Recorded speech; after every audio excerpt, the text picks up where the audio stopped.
Hi there, and welcome back to another Bright Ideas Daily Nugget. I am Trent Dyrsmid, and this is my daily video series where I answer your questions about e-commerce, as well as to give you guys a look over my shoulder as my team and I grow our e-commerce business towards our goal of $10 million per year.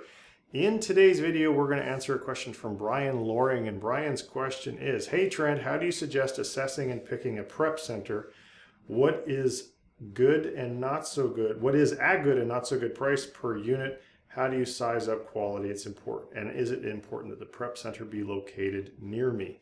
So Brian, thank you very much for submitting the question. I do want to provide a caveat before I provide my answer, in that we have always done prep ourselves, so I have never actually picked a prep center firsthand. However, if I was going to pick a prep center, I would be looking for a cost per unit of under 50 cents. Our cost per unit is about 10 cents. And I don't know that you can find a prep center that does it for under 50 cents. So again, I may not be the best person to give you insight into the market rate for prep centers. So the way to get the answer to that question is that you contact 3, 4, or 5 different prep centers and find out what their cost per unit is.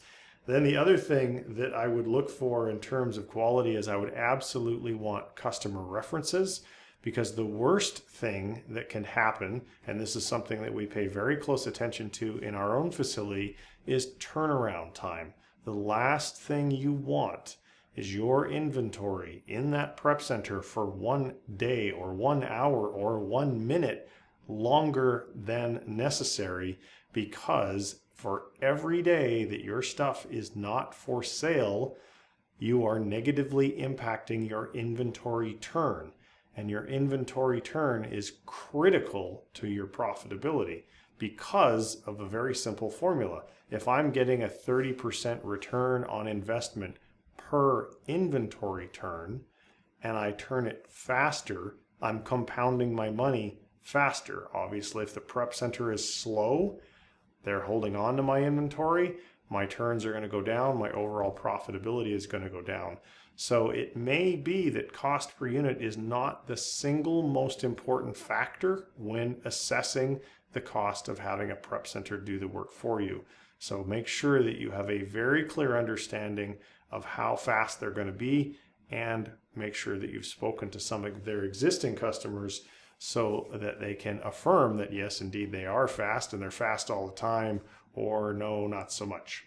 Your last part of your question, is it important that the prep center is located near me? No, absolutely not. I would not, for example, pick a prep center in Seattle, because that's in one northwest corner of the country. Ideally, you want the prep centers to be in the middle of the country, because they're going to be in turn shipping your stuff to Amazon's fulfillment centers, and just simple math or simple geography says that you want the prep center to be as close to as many of the fulfillment centers that Amazon's going to require your product be sent to after it has been prepped.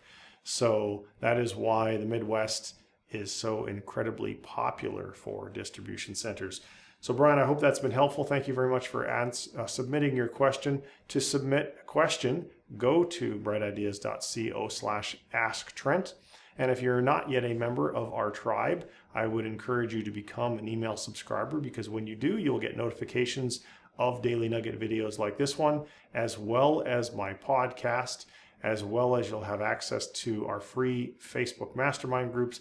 And finally, you'll also receive notifications to my Facebook Live Friday videos. So thanks very much for tuning in. We'll see you in the next video soon. Take care. Bye-bye.